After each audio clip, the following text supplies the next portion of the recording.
Hey there, I'm Tony Tembo, and this is EAM QuickFix, where we break down asset management into bite-sized brilliance. The next fix, work scheduling.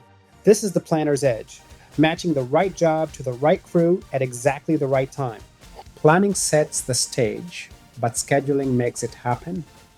Without it, even the best-laid plans stall before they start. Smart scheduling is your control tower.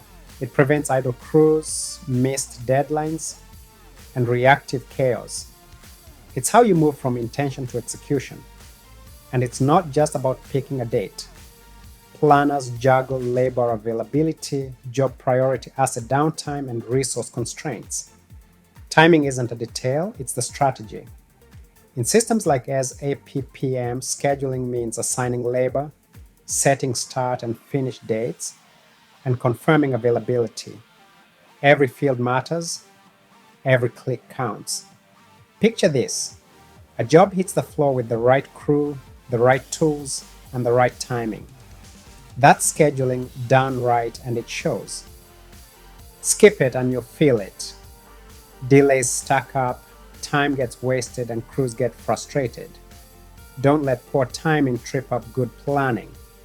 That's your fix for work scheduling, where timing meets execution. Next up, executing work, where plans hit the shop floor.